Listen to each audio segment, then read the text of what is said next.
Hello, welcome back. I'm Claire, this is Purple Poppy, and today I'm doing my July design team project for Happiness in Crafting. Now this month I chose to use the French collage collection. Just stand our sign up so you can see that sitting there. This kit is absolutely beautiful.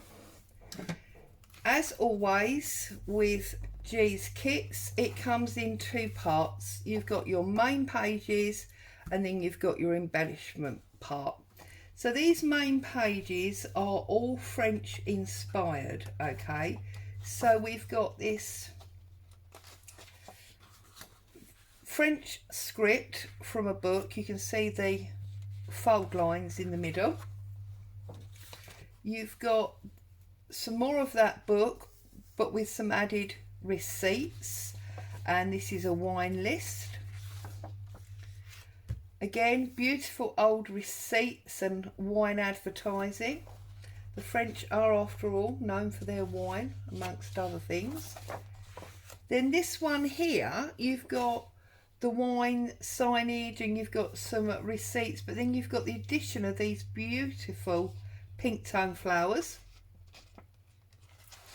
And then this one is just two large receipts, although of course it would fold perfectly to be a full page in a standard size journal.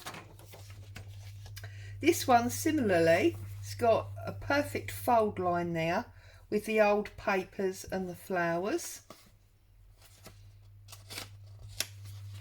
I've used my thicker paper, so I'm making sure I'm not pulling two pages out at once.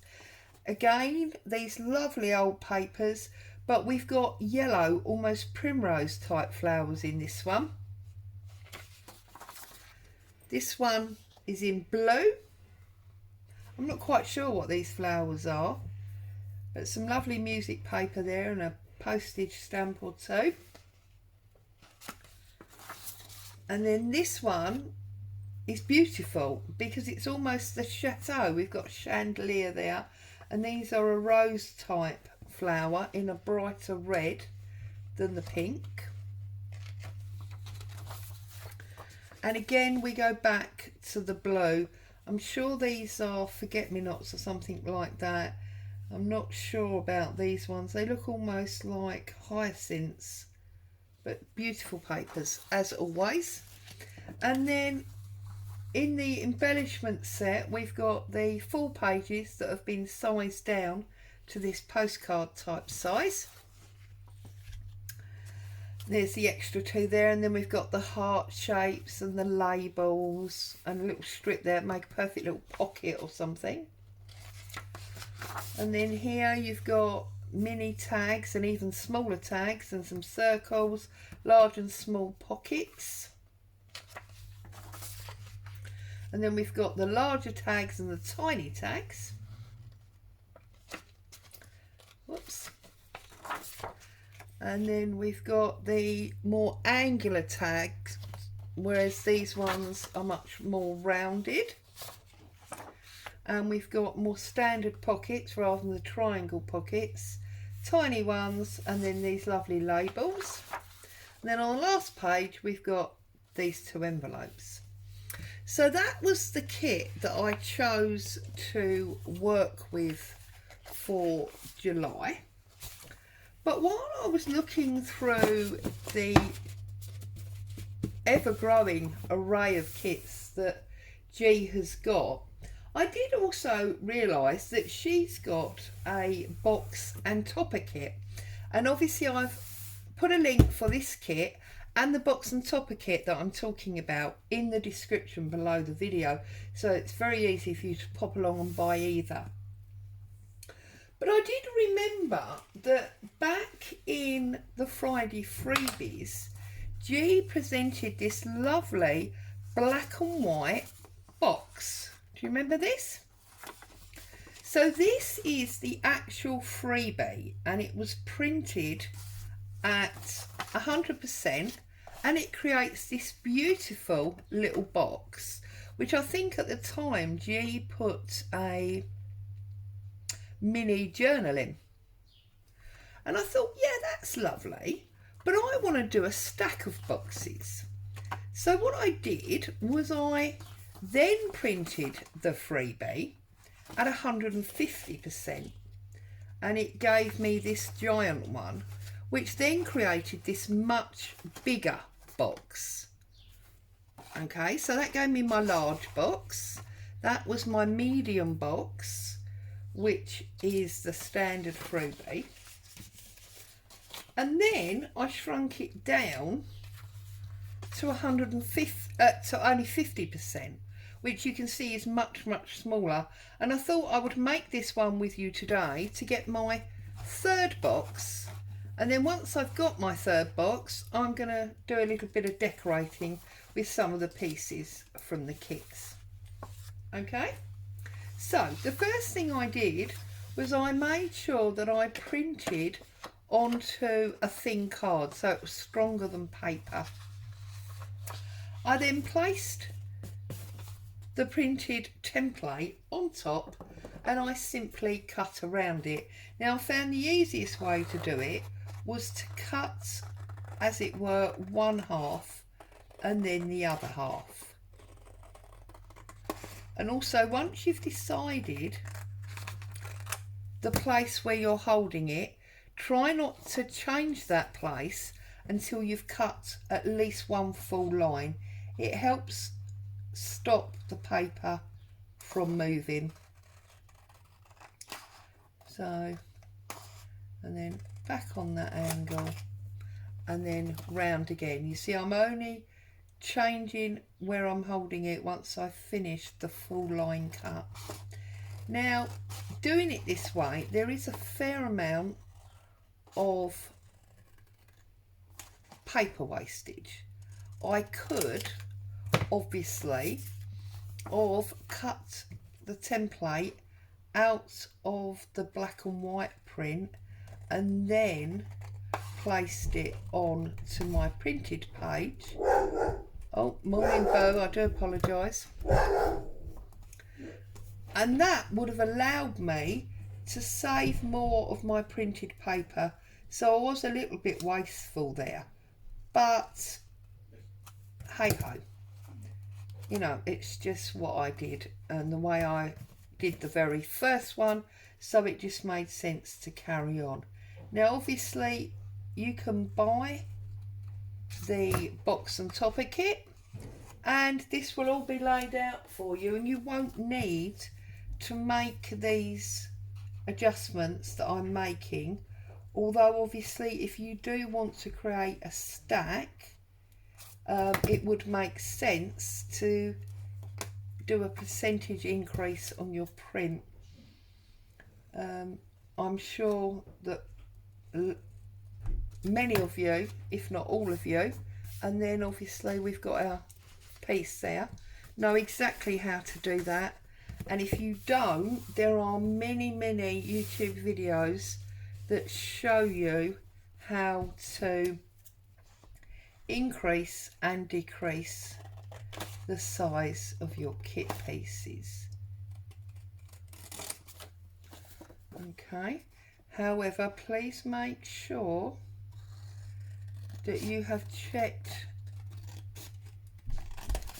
the angel policy and that you are not doing anything wrong with a person's kit.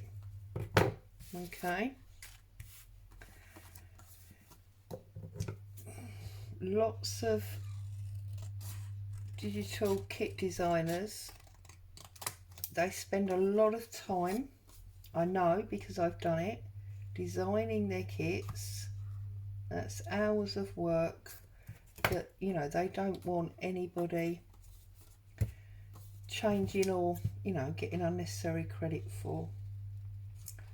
I think, well, to my mind anyway, unless it specifically says that you shouldn't do it, because I am not claiming ownership and because although it is bigger or smaller, I'm using the paper in exactly the way it was intended. I don't feel that I'm doing any harm, so just be mindful of other people's work. That's all I ask. Okay, now as you can see, this is what I'm saying about you do technically waste some paper. I'll keep them, I will find a use for them. The rest of it I'm just going to push to one side. Now whilst I've still got my template on top, I'm going to fold it over and I'm going to press it down on the guidelines that G's already created for you. And as I say, you know, if you are nervous about how you should or shouldn't be using the kit, then you should err on the side of caution and not do it. And then obviously you can just buy the box kit. The link's there for you. It's very easy. I did discuss with G that I was going to be doing a collection of boxes, and she seemed more than happy that that meant that I would be resizing them, so I don't feel she has an issue with that.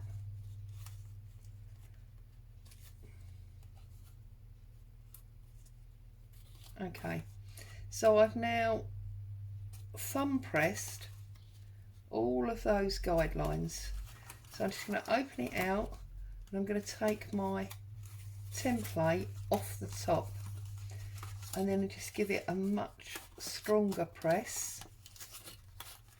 They're beautiful little boxes and they're quite simple to make, mainly because you've got this fantastic template to be working with.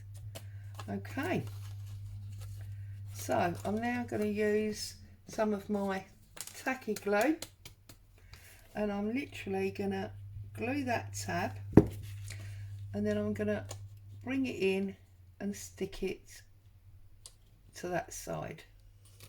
Turn it over, give it a little press. Okay, and then I'm going to do the same on the other tab, the other 3 tabs. So that's that one. And then just obviously where you've manipulated it a little bit, just make sure it's lying nice and square. And then I'm gonna do that one exactly the same way, and then this one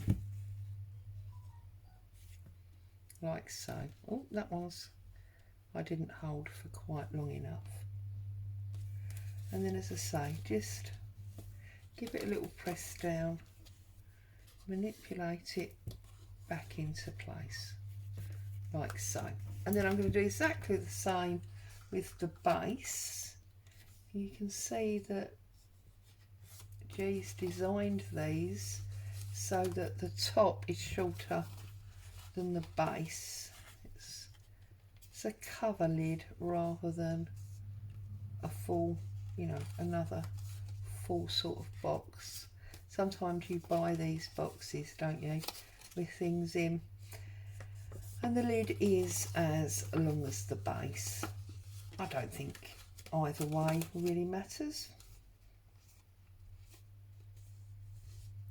It's just what felt right to G when she was designing it. There we go, that's that one, that's that one, and then that top, that bottom, and these sides.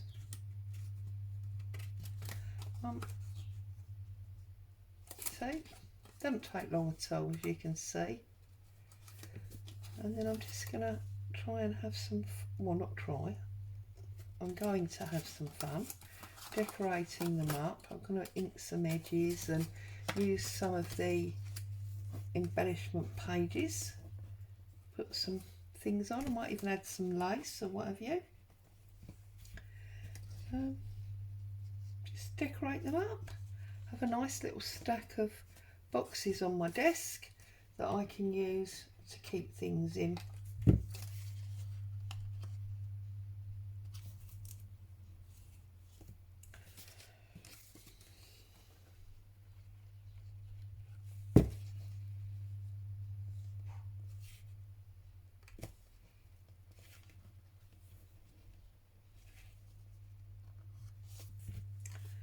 And then the last one is there.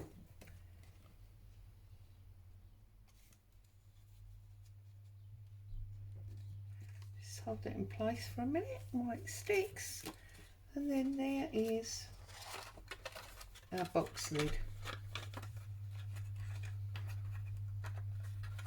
Just like that. So now I've got a lovely little stack of boxes. So I'm going to put my original templates out of the way because I will want to use them for something at a later date. I'm going to bring in my lace box. Okay, now I did bring in my 1-inch circle punch because I thought I may want to punch, you know, a thumb hole, but I think because I've already folded that up, I've lost that opportunity. I should maybe have thought about that before I folded it up. So that's a nice little learning curve for you there, isn't it? So I'm just going to look at the lace. So let's look at the big box first of all. Now this one is one of the sepia type pages. It hasn't really got any colour on it. So I'm just looking at my pinks because obviously the other two are pink tones, and I'm going to decide what I want to do with those. So I like this one, but I don't really want to go all the way round, or do I? Do I? Then I've got this piece as well. But I also think that I've got a bit of, I've got a pink doily here, but unfortunately obviously it's going to be miles too big, so we won't use that. I'm going to use this, and I'm going to create a ruffle to go down one side. That's what I'm going to do. So I'm going to get my 3-in-1. I'll tell you what, let's make my life easy, Claire. Let's ink that up first of all. So I'm pulling out my aged mahogany and my pad, and I'm just going to run this pink edge all the way round. A little bit of wear and tear on there, as it were. Okay, and then gonna do that corner, and do that corner. I'm then gonna do my bottoms.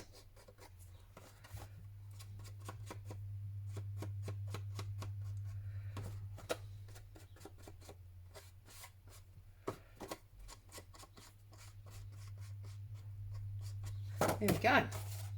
So we've got some ink on that, and now I'm gonna do a nice little line with my 3-in-1 Fabri-Tac. You can use whatever glue obviously that you like to use, and I'm gonna bring that in a little bit further like so. And then I'm just going to create a ruffle all the way down that side like so. Now obviously it's only stuck on the underside, so I just want to go back and I want to put a little bit of glue under each of these ruffles,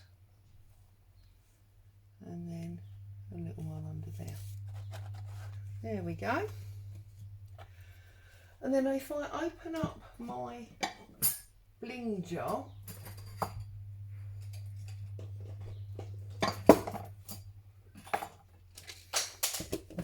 I can add some bling onto this. I'm just trying to decide, do I want silver or do I want black? I think the black's lovely. So how much do we want? We want about that much. And then I'm going to cut it in half so it's only a 2.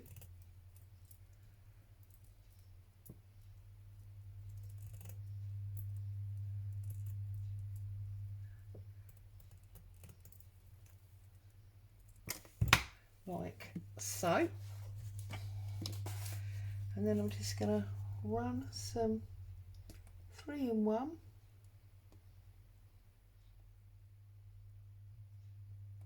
across the back of this. I find hot glue, 3-in-1, you really need a strong glue for this bling.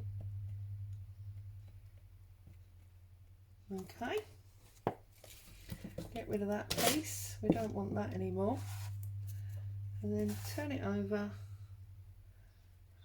pop that all the way down my ruffle, and that will help those edges stand up a little bit as well. There you go. I just think that just adds beautifully to that. I'm then going to look at the kit and see if I can find an appropriate label to go on there, which I think I'm going to use from this tag here. So I'm going to cut out the tag,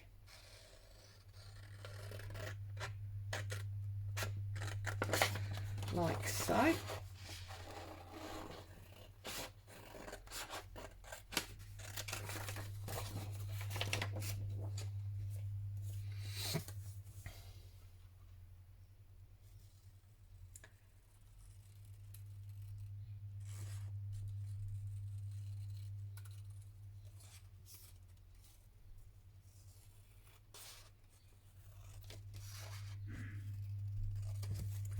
And then I think I'm just going to pop that on there. So it's almost like a gift label. I don't quite like the way it's hanging over the top there. And I didn't really want to cut a piece off. But I suppose I have no real choice. So I'm just going to cut that piece off like that. I'm just going to pop that on there. So again, I'm just going to ink up the edge, bring that pink back in,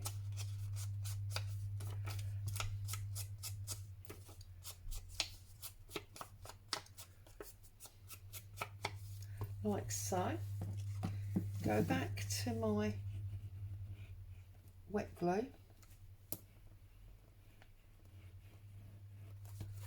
and I'm going to pop that one on there like so. So that's my large box. I'm going to put him there. So now I'm going to work on my medium sized box, and this pattern tends to run this way. That's clever. I've managed to get it up the right way. So I think what I'm going to do here is I am probably going to take this dark piece and this very thin lighter piece, and I'm going to run that through there. So make sure we got the ribbon round the right way. I'm going to pop it through there like that, and then I'm just going to feed it in and out, just so that we get that double colour. Okay.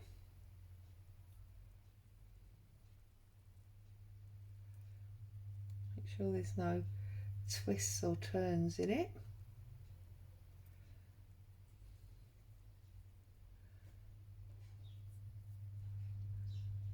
Pop that, whoops, up, oh, let go of it, up through there, and then we'll work out how much of it we actually need to use.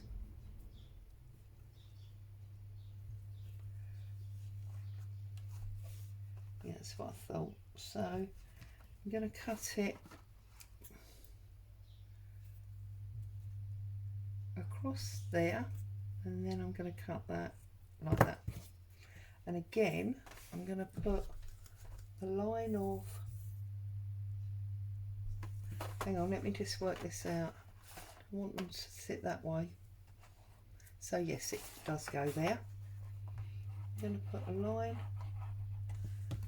of glue down there, and I'm going to offer that along there like that. We'll put a little bit of glue there to make sure that doesn't feed out of there. See, because at the moment it's just going to wander out if I don't stick the ends down. There we go. And again, I'm going to find something to tuck under that.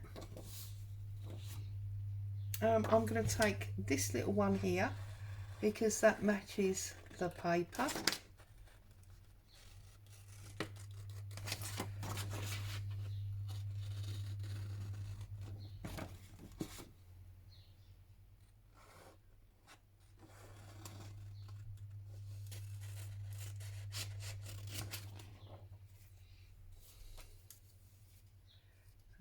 And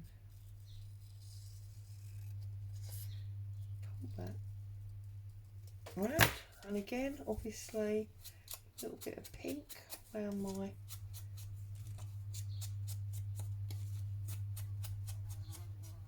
tag. I'm going to pop that just there, but I think this time what I'm going to do is I'm just going to glue the one side so that it like moves, and then we're going to add our pink ink around the box.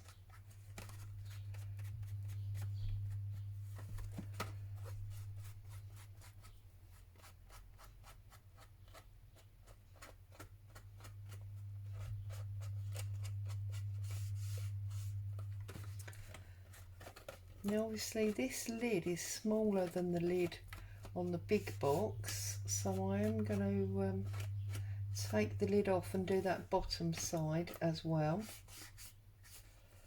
Okay,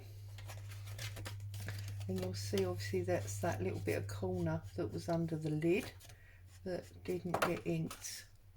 I'm not actually going to ink the tops, but I am going to ink all down this side like so. Okay, and across there like so. Put my lid back on,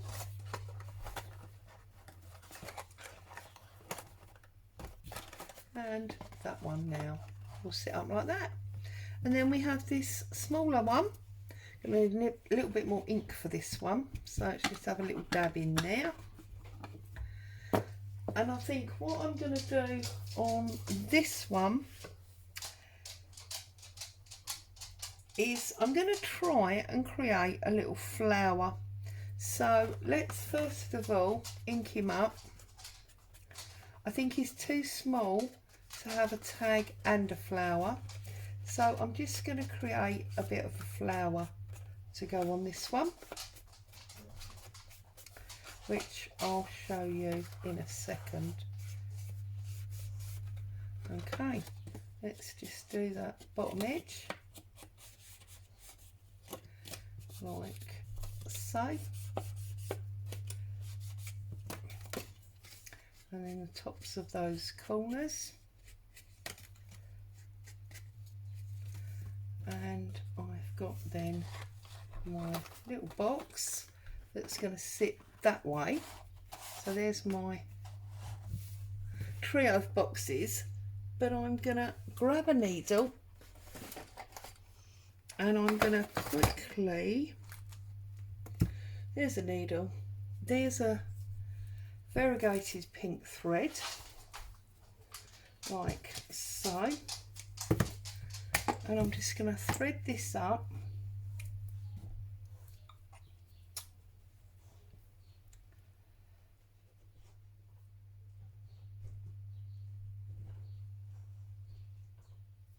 okay. Find the two edges, get a nice little knot,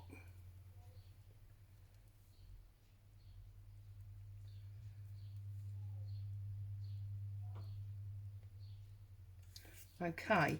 Now I think this one, so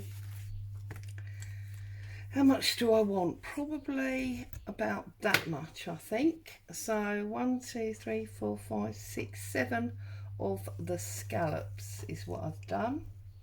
And then I'm just gonna get my thread in there, a couple of stitches just to make sure that's well held.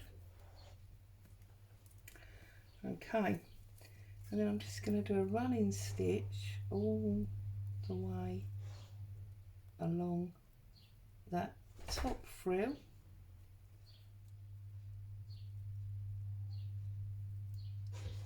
I mean, obviously you could do the folded ribbon flowers for this. You could use the one where you use sort of 2 layers of 4 pieces of folded lace. There's lots and lots of different ways of making flowers that you could use. Get it off my finger, and then having got this as a tied up little bundle, I'm going to bring it round like so, and I'm just going to stitch it together. Okay, and now you can see we've got like a little flower. So using this variegated thread was not really the best idea in the world, got to be honest, because it is quite bright. And yet, although it's bright, I can't pick up that thread, which is crazy. But anyway, so we'll just tie this up, or sew this a couple of stitches just to make sure it doesn't all come undone on us. That would be an absolute nightmare. There you go. So we've got like a little flower, little rosette type flower. So now that I'm happy with the position of that, I'm just going to knot it off by tying it round a few times. You can hear Boo clomping around. She's come down to ask for some lunch, I think. Right, so we've got that. So now what I need to find is in my little bling pot, have I got, no, I haven't got, oh, I was looking for a little pearly button or something, but I have got this lovely little green butterfly. I think that's going to work. So, to get rid of my bling pot, I'm going to bring this down. No, not this one. My 3-in-1. Oh, she's actually chasing a fly. That's what she's doing. I'm going to get some 3-in-1 in the middle, like so, she says. There we go. I'm going to pop down my lace flower that we've just made, and then I'm going to put my butterfly in the middle on top of that stitch work, just so that it doesn't scream at you that I've sewn it badly. So there you go. There is the project that I've made this month for Happiness in Crafting in July. 3 boxes from this beautiful French collage kit. Put that underneath, shall we? Clear all that away. 3 little boxes from this beautiful French collage kit, all inspired by the freebie that came a Friday a few months ago. I hope you enjoyed that. Hope you're going to pop along, check out the kits and see if you want to make boxes or something else entirely. As always, great to have you with me. Stay safe. Happy crafting. Bye for now.